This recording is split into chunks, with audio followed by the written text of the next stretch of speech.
There are two types of people in this world: those who wait for permission and those who give it to themselves. You've seen it happen. An opportunity appears, bright and glowing, like a door cracked open in a dark hallway. And what do most people do? They stand there, they calculate, they wait for someone to push them through. And by the time they finally move, the door has closed. But there's another way to live. It's called HighAgency. And today, I want to tell you a story that will change how you see opportunities forever. This is the story of a man who refused to wait. Welcome back here. My name is Pamela. His name was Marcus, and he worked in a mid-sized tech company in a city that never remembered his name. Every morning, same routine. Coffee at 7:15, desk by 8 a.m., lunch at 12:30, home by 6 p.m. Marcus was good at his job. Actually, he was great. He had ideas that could revolutionize their product line. He saw inefficiencies that cost the company thousands. He knew exactly what needed to change. But Marcus had a problem. He was waiting. Waiting for the right time. Waiting for his manager to ask for his input. Waiting for the annual review. Waiting for permission to be brilliant.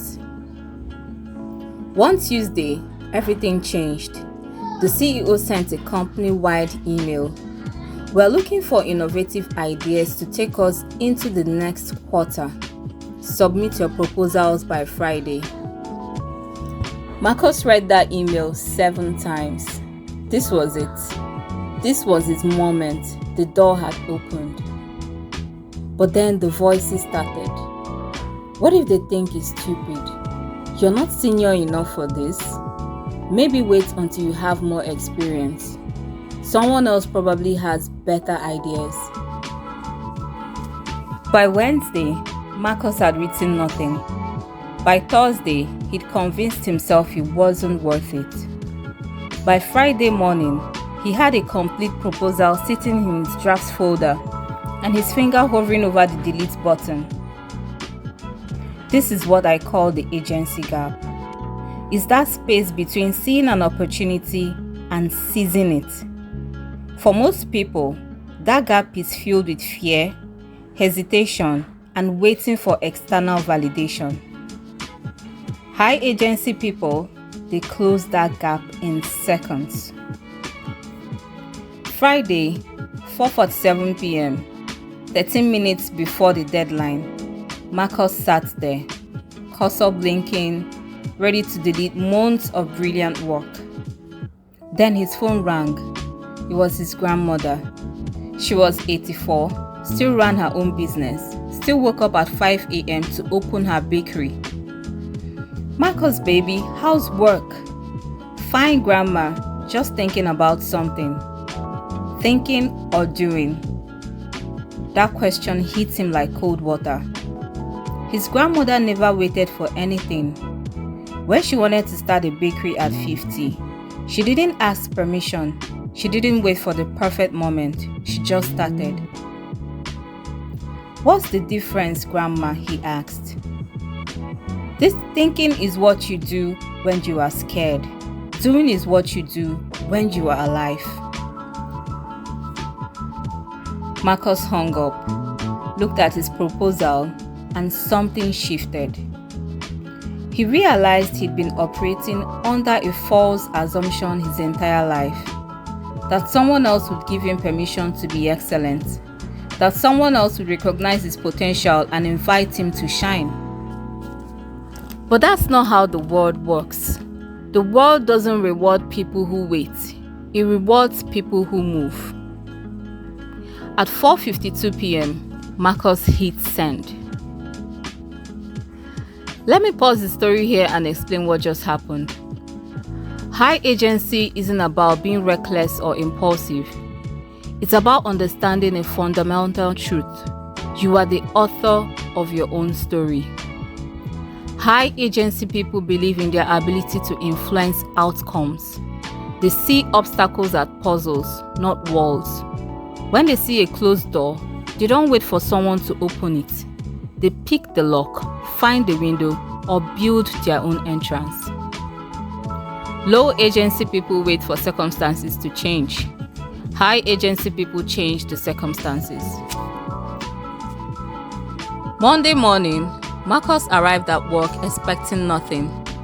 Maybe his email got lost. Maybe they'd ignore it. Instead, there was a meeting request from the CEO. His heart stopped. The meeting lasted 45 minutes. They didn't just like his proposal, they wanted to implement it. They wanted him to lead the project. They wanted to know why he'd been sitting on ideas like this. But here's what Marcus learned that changed everything. He wasn't the only one who submitted something. 17 people had sent proposals, but Marcus was one of only 3 people who submitted anything at all. Think about that. A company of over 200 people, an open invitation from the CEO, and only 3 people acted. This is the opportunity graveyard.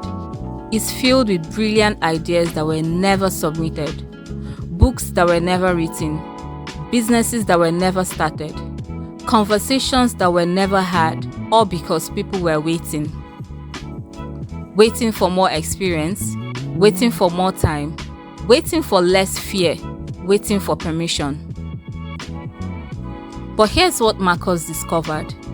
Taking action didn't eliminate his fear. He was terrified when he hit send.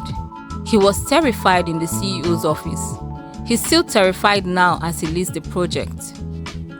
The difference is, high agency people act despite the fear. They understand that courage isn't the absence of fear.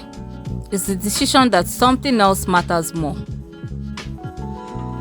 6 months later, Marcus' project generated $2.3 million in revenue. He got promoted twice, but that's not the real story. The real story is what happened inside him. Once he proved to himself that he could close the agency gap once, he started closing it everywhere. He started speaking up in meetings. He started pitching bigger ideas. He started living like someone who had permission to be excellent. Because he finally understood, he'd always had that permission. He just had to give it to himself. So let me ask you something. What door is open in your life right now? Is it a business idea you've been sitting on? A conversation you need to have? A skill you need to learn? A project you need to start? What's your version of Marcus' proposal? Sitting in your draft folder, waiting for you to hit send? Here's what I need you to understand. The world is not going to tap you on the shoulders and say, now it's your turn. That's not how opportunity works. Opportunity whispers once and then it moves. High agency people train themselves to hear that whisper and move immediately. Let me give you 3 practical steps to develop high agency. First, reject the permission myth. You don't need credentials, experience, or someone's approval to try. You need to try to get credentials, experience, and approval.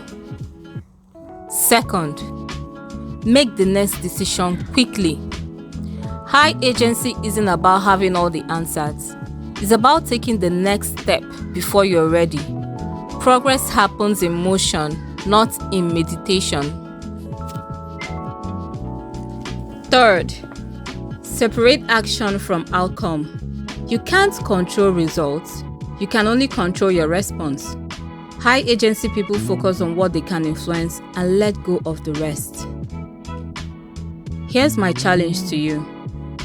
In the next 24 hours, do one thing you've been waiting to do. Not a big thing, just one thing. Send one email, make one call, take one step. Because the distance between who you are and who you could be isn't measured in years or qualifications.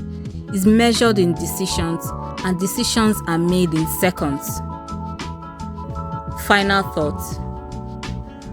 Marcus's grandmother was right. There's thinking and there's doing. And the people who change their lives, who seize opportunities, who refuse to let doors close on them, they are the ones who choose doing. Not because they are fearless, but because they decided that living with regret is scarier than living with risk. The door is open. What are you going to do about it? If this resonated with you, let me know in the comments what opportunity you're going to seize this week. And if you want more content on developing an awakened mind that takes action, subscribe and hit that notification bell. I'll see you in the next one.